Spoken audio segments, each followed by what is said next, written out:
Hello and welcome back to A Shark's Perspective. So what is the value of a video ad being shown when you're not competing against so much noise with other ads? Like when you're pumping the gas into your car and the only ad billboard around is the one on the pump itself. If you have an audience in basically a captive state, then how do you connect with them with the right kind of targeted and personalized message that grabs and keeps their attention and hopefully compels them to buy?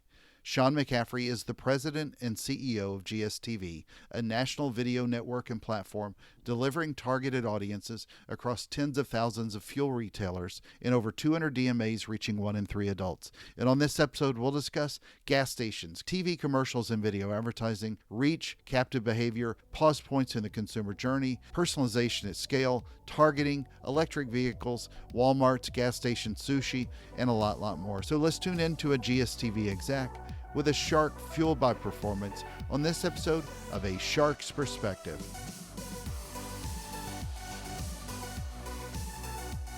Sean, thank you so much for joining me today on A Shark's Perspective. If you could tell us a little bit about your background story, what led you into this business?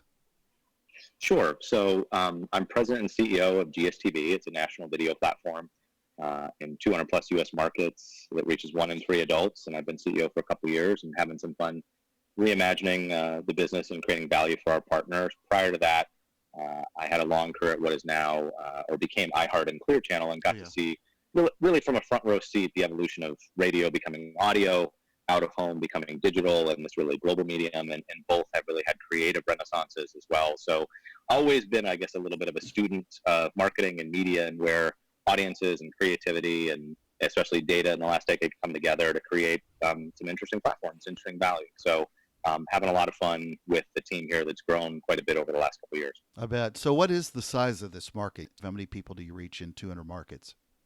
Yeah, we're in about 205 DMAs today. Gotcha. We have 95 million monthly unique viewers.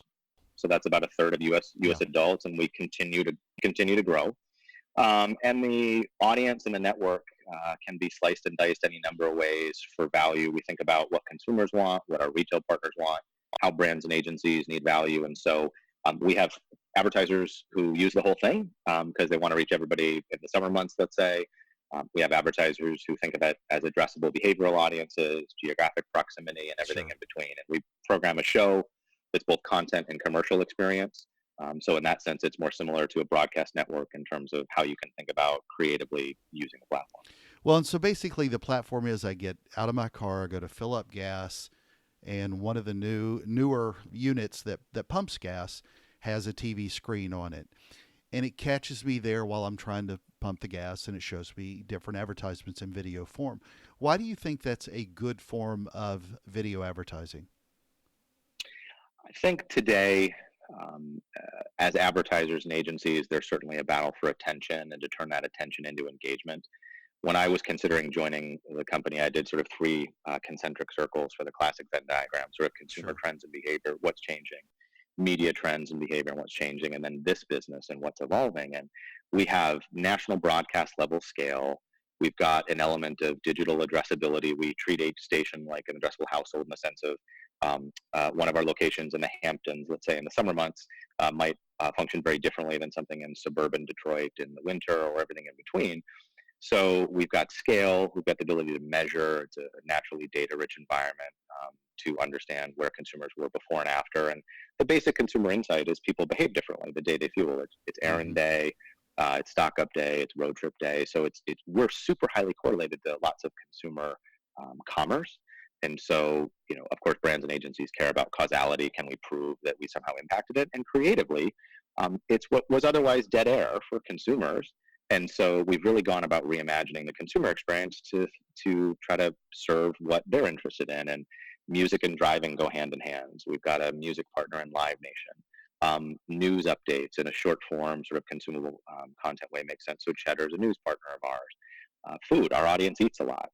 I joke all the time we should probably have an official cholesterol drug. Our audience eats so much because it's stopping for fuel is usually a quick bite.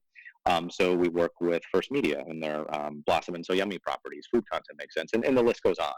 So it's not one. It's one-to-one video experience, but it's served at a localized level, a household type level. So you're not getting ads or content served only to you.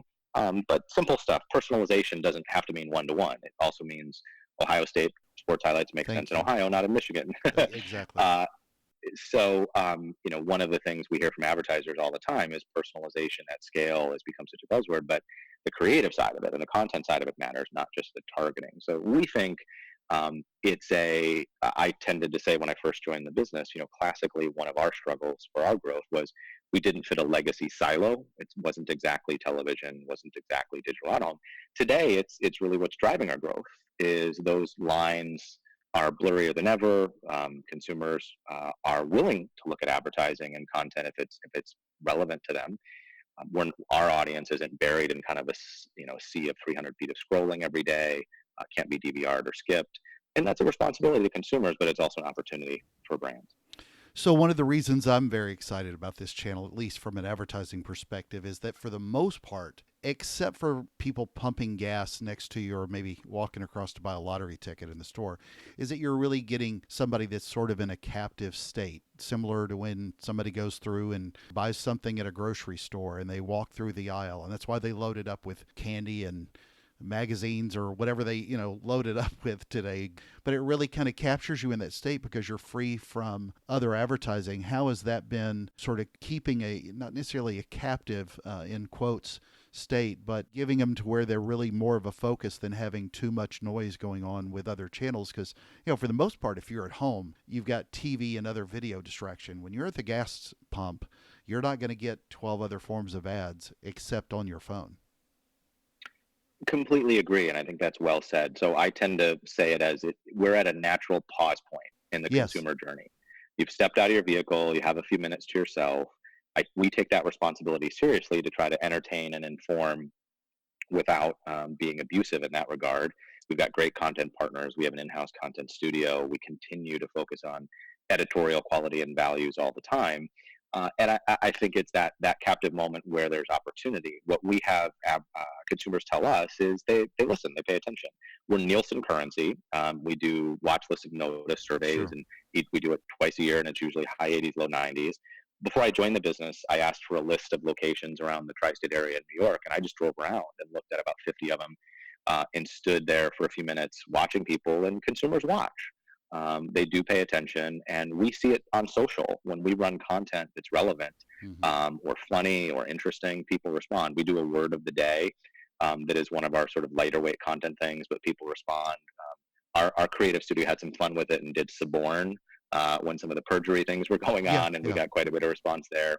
We've run esports before and woken up to thousands of tweets and millions of social impressions about a ninja clip being on our network. So I think it's further proof that the right content in the right context at the right time, which is sort of that holy grail of what marketers often want to do, it does generate response. So not everything, obviously, that we do is meant to really engage those 95 million people to do something. But we're learning every day, and we focus. We start with the consumer, what makes sense in our space, in our time, and we'll continue to iterate and drive value back to consumers. And then obviously we're held to a higher standard than ever, as all publishers are today. For a marketer, how can I prove an outcome? How can I determine that this media or marketing investment did something to impact my business growth? When you look at most of the ads that run on these channels, then do you allow people to create content in a different time frame? And I mean different than the typical set of ads you see either on YouTube or on a normal TV station, which tend to run, some short bumper ad, a 15, a 30, or a minute. I mean, can somebody do a 42-second ad and run something that way if the inventory's there? And I think of that because I think this channel is so unique. There are a lot of messages that don't need to be necessarily uniform in the way they're presented. Agreed. And the simple answer is yes. So the way we look at it from an editorial standpoint is flexibility within a framework. Right. So we tend to program, give or take, about a 3.5-minute show every day all over the country. And in theory, every single one of our locations could be running a different show.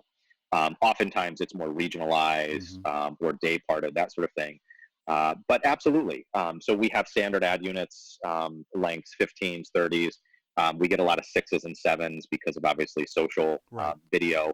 But if someone's ad lands at 22 seconds or lands at 37 seconds, we're flexible within that framework. We try not to obviously have everything be custom, but it really does allow for creativity. Some advertisers have vertical and horizontal video, and they're definitely creating for today's environment with a screen is a screen is a screen. Other advertisers have a TV spot or a YouTube pre-roll sort of digital spot, and they'll send it to us. But for a lot of advertisers in our environment, we can also add a direct call to action. Exactly. If it's for a QSR or CPG brand, we can actually tell someone to take an action right now. So we'll create an edit of that ad to add a call to action at the end of it. Our in-house content studio does a lot of that, and we also create custom content just for the space. That is that again, right place, right time, right moment. So we balance it. We do a lot of work with creative agency partners because no one has the bandwidth to create custom content for every single platform Sure. that's out there today. There's just too many platforms. But how can you sort of nail it and scale it, as some of our brands tend to tell us, where they want the platform, they want the creative consistent across all platforms, but they want the right level of customization for TikTok, Snapchat, Exactly. GSTV, etc. So, if you were going to give advice from a creative standpoint to somebody, you got marketers and advertisers out there listening to the show right now, what kind of content, capturing video to a captive audience at a gas station across the country, what's the kind of content that typically, and I know you could go into a lot of different specifics because I'm sure there's not any one specific cookie cutter formula, but what do you sort of see that rises to the top with creatives? Sure. We tend to guide people. We have a creative set of guidelines that we send to folks that talks about file sizes and contrasts and Yeah. some of the really practical stuff. But we tend to start with suggesting you can think about our platform as lean in versus lean back. Oftentimes, you're creating video with no sound because you want it to stand out in a scrolling social feed, or you're creating a television spot with a really loud sort of element in it because you want to get people's attention back to the screen because they're second screening. You don't have to do any of that with us. You don't have to sort of game the creative to draw attention. It's already one-to-one, Mm-hmm. and they're leaned in. And then we give people a brief about our audience. And it's grounded in data. We have behavioral data about our audience on a monthly basis. We did kind of a foundational research study a year and a half ago with MasterCard to evaluate just how consumers transact and learn some insights about the day that GSTV engages. Is ever anything different? Turns out it is. So to my earlier point about content, we send that sort of brief to advertisers, talk about how can you get inside the hearts and minds of our advertisers. One simple example is every one of our advertising impressions is a payment transaction. That's pretty unique. So you've got permission to talk to a consumer about their relationship to money and household budget, and whether you want to talk about a credit card or a checking account, you want to talk about a mortgage and their dream home, or you just want to talk about, the price of a vehicle or a QSR limited time offer window. You've got permission in the setup that we have to talk to people about their relationship with money, because it literally, to consume the media, they're paying for something. So we try to provide a foundational level of audience insights to help our creative partners understand how to create for the space. And then there's best practices on having the bright call to action. If you're going to use music, the types of music to use, that sort of thing. Well, you mentioned location earlier. So if I'm at a gas station outside of a Walmart, for example, then where are you at the capability with triggering ads, specifically prompting people to either go into the store to buy something or go back and get something they forgot, or if not in store? Are we primarily looking at ads to drive traffic to restaurants, movies, local attractions, and that sort of stuff? We can customize really any number of ways. So geographic, demographic, and behavioral are often sort of the three basic levers people talk about with us. So I don't need 95 million people and 205 DMAs, but I need this particular segment, and I care about maybe the top 50 DMAs, let's say, because that's how I'm buying broadcast. I care about geographic proximity to Walmart's because it's one of my important sales channels.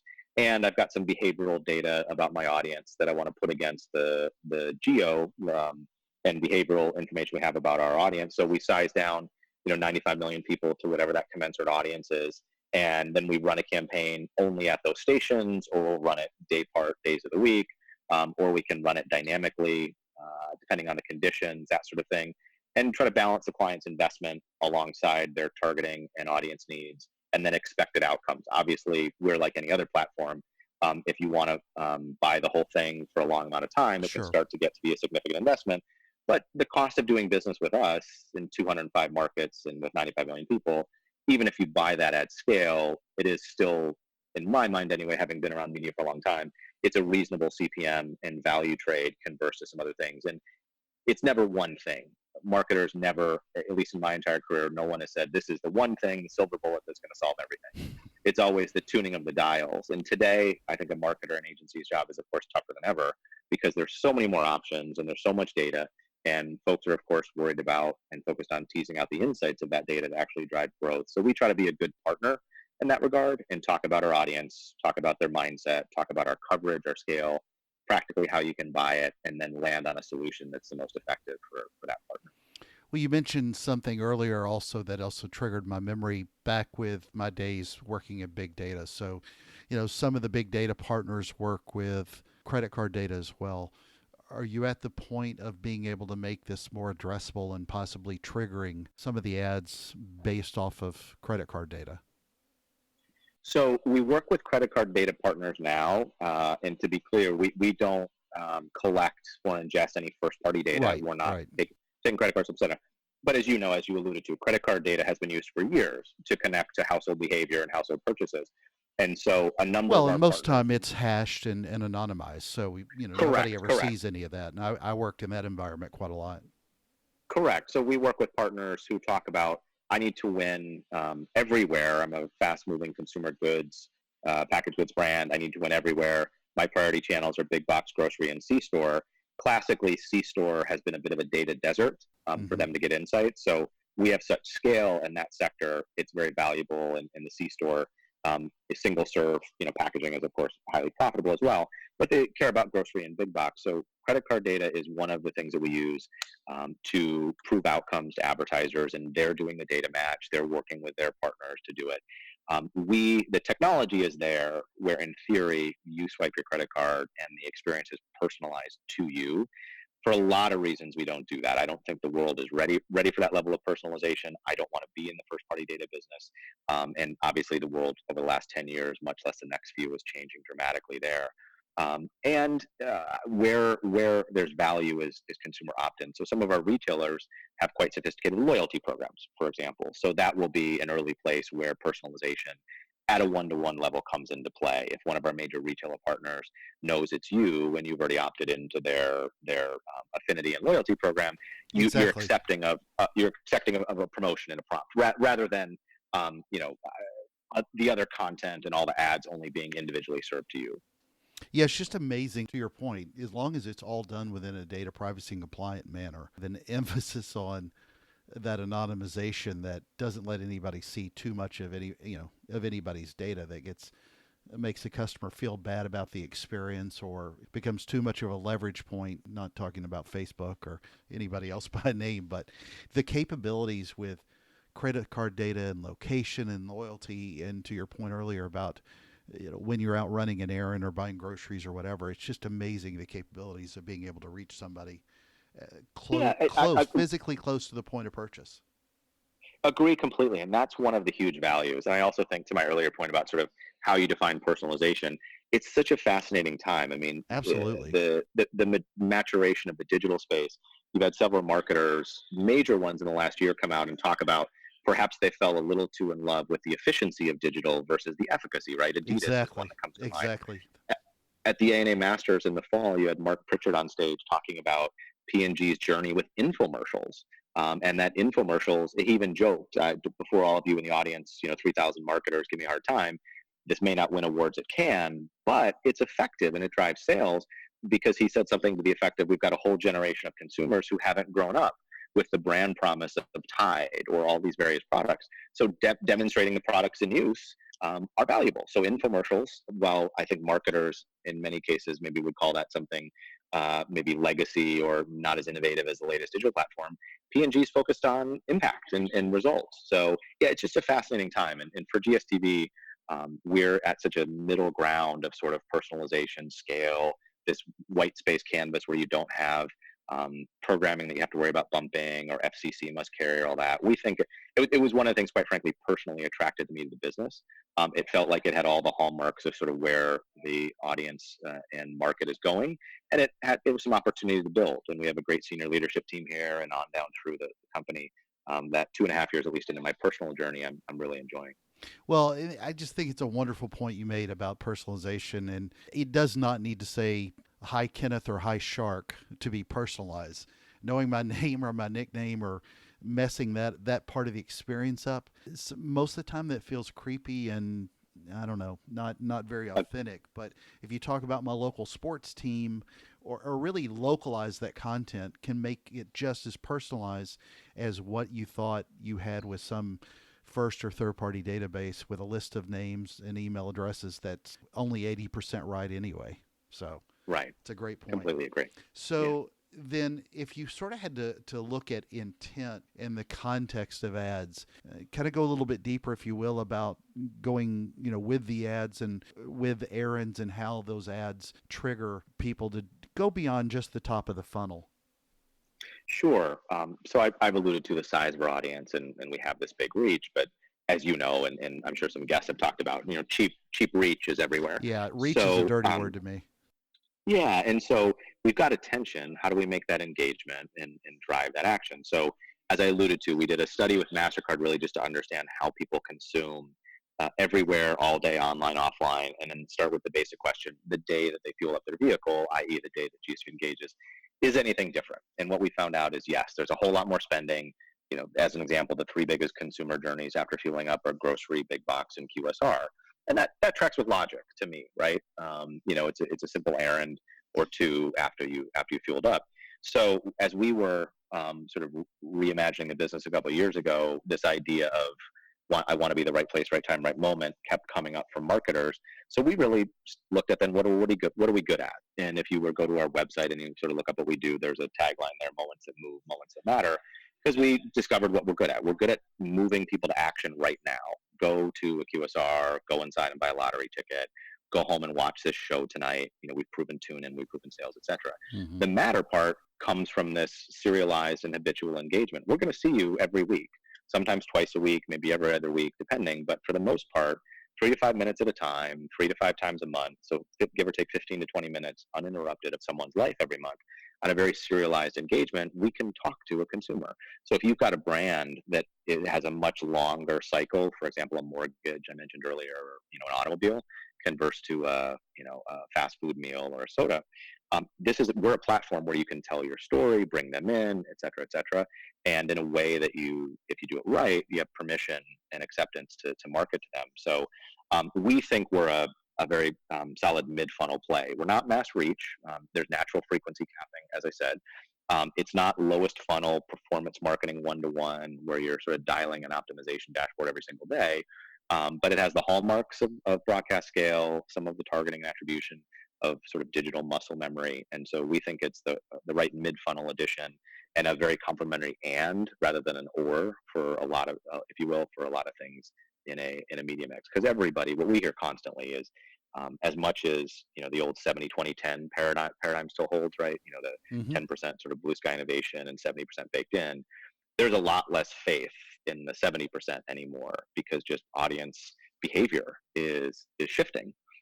So if you can find attention, you can prove that you can drive engagement, and you can do it at scale, you've got a couple of the table stakes. And as a marketer, I want to talk to you. And that's certainly, especially in the last 12 months, what we've heard at GSTV. And one of the things, quite frankly, I mentioned my background earlier, that radio, for example, has always had reach. But I think marketers struggled with how to use it creatively. And podcasts are a great example of where any one podcast individually may not have the scale of This Is Us or the Super Bowl, but as a medium and as a paradigm, I, for one, I mean, I 2 years ago hardly listened to any podcasts, and today I have a dozen that Yeah. I have on my phone all the times, and it's a fantastic way to consume content. And if a brand is underwriting that great content, I'm fine with it as a consumer because it's giving me something that I value. And I'm not just saying that because we're doing a podcast. Yeah. Well, make sure you add a lucky 13 with a shark's perspective. So. Of course, of course. Well, your points are spot on. So, if you went looking beyond into the future, way past the magic 8 ball, and you took a longer term futuristic look at where this is going, especially as we transition what seems to be like a 100-year journey to electric cars, how do you see the near and longer term views of where this channel will go? For GSTV, we tend to look at it, or we do look at it as we're at the heart of the convergence of the change in consumer transportation and behavior. By that, I mean we work with the retailers and the energy companies. We work with the auto companies, and we have a huge audience of consumers. And by no means is it a binary situation. Right. If it's electric, there's not space for an ad-supported model, or if it's petrol, that's the only place an ad-supported model can exist. The fuel and convenience sector in North America today is over 3% of GDP. It's grew 9% in the last year. It's one of the only physical retail channels that's growing, and it's not likely to be Amazon, if you will, anytime soon. And the retailers are not sitting idly by with the change in consumer behavior. Many of them, for those around the country who live in suburbs or so on, understand. I mean, some of these fuel and convenience stores are small grocery stores, are quick serve restaurants, are amazing locations. So we're on a journey with a number of our partners already. We think there'll always be a place for an ad-supported model, you see this around the landscape. I mentioned podcasting, television, public-private partnerships for things like airports or city transportation systems. There's a place for ad-supported models where the exchange of value on all sides makes sense, and consumers, we're all more in control of advertising consumption than we've ever been with ad blockers and time shifting and all that sort of stuff. At the same time, I and the friends and family I speak to outside the advertising bubble, they don't hate advertising. They hate irrelevant advertising. Exactly. They hate, badly targeted advertising, and they're willing to exchange. And consumers prove it every day. The free or freemium versions of so many apps are more successful than the paid versions. So we think as long as we keep obsessing over brands, agencies, our retail partners, and consumers, how they want value, how they want to consume, how we can deliver value, we're not in any way concerned about the future. If anything, we're excited about the evolution, and we know it's going to take time. The headlines tend to outstrip, I think, reality. But all of the partners driving that change are partners ready, so we're excited about what's to come. So, just out of curiosity, what is the best ad that you've seen or best use of ads that you've ever seen on the platform while somebody's pumping their gas? What's been your favorite? It's like asking me to pick my favorite child, right? Exactly. That's a pretty tough one. I will give kudos to Pepsi for not just repurposing the creative that they run everywhere, but really leaning into our creative studio Yes. and helping, because of course and I think about, it's the ultimate sort of gladiator arena with the cooler today in a convenience store, right? And so you're trying to get someone to walk literally a 20-foot consumer journey. And Pepsi, while they do a lot of mass brand advertising because they're a big reach company and need to move a lot of product, they are really smart about how they use the platform and allow for customization in our Mm-hmm. environment to really prompt someone uh, to uh, to purchase product. So they're probably one of the best. One of the more recent ones, we worked with the Tombras Group, Julie Tombras and Jeff Benjamin, and for Moon Pie. So Moon Pie, I would encourage everybody to follow them on Twitter. They have a great sort of Twitter point of view and personality, a bit self-aware and sarcastic. And so for the last 2 years, they've been teasing about how they couldn't afford a Super Bowl ad, but if they did, here's what they would have done. So they created a very offbeat character called Moon Pie Child. Essentially, it's a family of cannibals that only eat moon pies. Well, so for the third year of it, they decided to have a little bit of fun and actually run national TV, only it was just on GSTV. So they did essentially, you asked earlier about creative length. They did about a 90-second spot Mm-hmm. taking over half Mm-hmm. of our show just on Super Bowl Sunday, and drove great sort of social sentiment. And they have a very, very engaged consumer audience with them on social. And so they used our national reach to sort of guerrilla market, if you will, the big game, the big show, and something that was very true to Moon Pie's brand. And it makes a lot of sense because we're nearest to their distribution channels of convenience stores and Walmarts and so on. Sean, I asked this of all of my guests. This is not something that's going to come up much on as far as GSTV goes, but you're talking to a shark who just went diving with sharks again last week. On a shark's perspective, I've got to ask, what is your favorite kind of shark and why? I love the question. I would say the great white, only because it's one that actually is a gentle giant when you study the Thank you. biology Yes. and you study the behavior, but it's one that is often, I think, misunderstood by the marketplace. And whether it's Hollywood or so on, has gotten a bad reputation. So I love to sort of focus on where there's innovation or opportunity hiding in plain sight. And I think the Great White is a misunderstood beast. Could not agree more. And so, well, Sean, it's a special time of this show. Are you ready for the 5 most interesting and important questions you're going to be asked today? Fire away. All right, here we go. Number 1, gasoline or diesel? Gasoline. All right, number 2, it's all about the snacks and the candies when you go to the gas station. So, Starburst or Mamba? Starburst. Number 3, it's a yes or no question to gas station sushi. Would you eat it or would you not? Politely, no. Thank you. I wouldn't either. Number 4, Ford or Ferrari? And we're talking about the Formula One cars and that kind of racing, not a Mustang versus a Testarossa. Sure. Well, as a company proudly headquartered in Detroit, I've got to go with Ford. There you go. Number 5, and the most important question you're going to be asked today is biscuits or cornbread? Cornbread. This will be the most important question that your board of directors or any of your employees ask you today. So Sean, now I'm hungry. Yeah, now exactly. I'm hungry as well. So Sean, where can people find out more about you, more about the company and the advertising capabilities, and read what you guys are doing in the space and more? Sure. I would encourage people to connect with our team at GSTV.com and connect with me on LinkedIn, Sean McCaffrey. Happy to chat at any time. Thank you very much, Sean, for being with us today on A Shark's Perspective. Thanks for having me. Have a good day.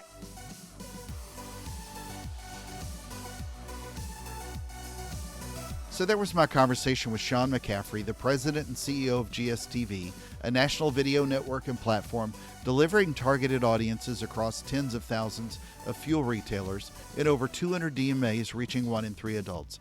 Let's take a look at 3 key takeaways from my conversation with him. First, I've always admired the strategy, if you will, around captive audiences, and the advertising was something that goes around that. Think of shopping in a grocery store and you're in the aisle about to check out. They pack in so much because you've got nothing better to do other than wait. So what do? They pack in all the things you might want to buy. It's a great place to advertise. The same goes with why they put TV commercials before movies. What else are you going to watch other than look at your Instagram feed for nothing else important that just happened in the last 5 minutes? So a TV monitor on a gas station pump is, as Sean describes, where you are at a natural pause in the consumer journey. So the challenge to you is think about that natural pause, if you will, and where you can place more contextual ads. Second, reach is somewhat of a dirty word to some degree to me because a lot of marketers simply want to sell the bait, if you will, of a bigger pond to an advertiser or the agency buying the media. However, it's so important again to go back to this to understand where the consumer is, and in this case, literally where they are at the pause point in the journey. If you're an e-commerce only brand, then it depends on your strategy, maybe for awareness, if this is the right play. But if you're also an in-store brand with a heavy point of purchase inside a Walmart, for example, or a nearby restaurant who wants people in seats or to-go buyers, just remember that targeting somewhere close to purchase is extremely important as well. And a lot of that location-based advertising isn't always the best, but at least with these, these are physical platforms in the locations where you're serving them. As he said, though, cheap reach is everywhere. And hey, there's a value to cheap reach. It's just a lesser value. Also remember that the intent to purchase often goes up too when you're actually out shopping and running errands. My point is that you shouldn't discount the size of an audience if it's not the right audience for you or when it's the right purchase time for them. And for this kind of channel, let me also add that the type of advertising content, or length of, in this case, is important. For advertisements, so many people think that they have the bumper ad or the 30-second spot down to a science. Now, we repurpose so many ads on multiple platforms, but I would encourage you, though, to take a second look at the specific form of ads. As he said, don't just repurpose, lean in. Do something different with your content and test and measure that difference. You want to be consistently creative, more than creatively consistent in looking at those ad units.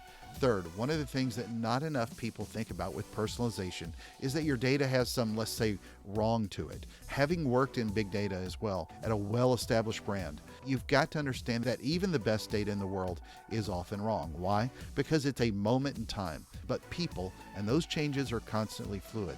That fluid is that they move, they get married, pass away, buy that something you wanted to sell them already, etc., etc. And the highest quality data is the best to use. But my point is that most people think that their personalization strategy is perfect. But having peeked inside many CRMs, not nearly enough of them address the fluidity, if you will, and running water of data. We do the best we can. Sometimes you can't personalize well. Now, why do I say all of that? It's because personalization doesn't just mean personalizing everything at the micro level. Sometimes regionalized or localized content can be appropriate enough and just as intimate a level of personalization without the sometimes creepiness of data that's over-personalized. All I ask is that you take another look at your personalization strategy for a different way to offer personalization. Got a question? Send me an email to kenneth@asharksperspective.com. Thank you again for the privilege of your time. And remember that if you're in the water, if you're swimming with sharks, just like our guest today said, lean in. Lean in and be a shark. Just keep coming back here and join us on the next episode of A Shark's Perspective.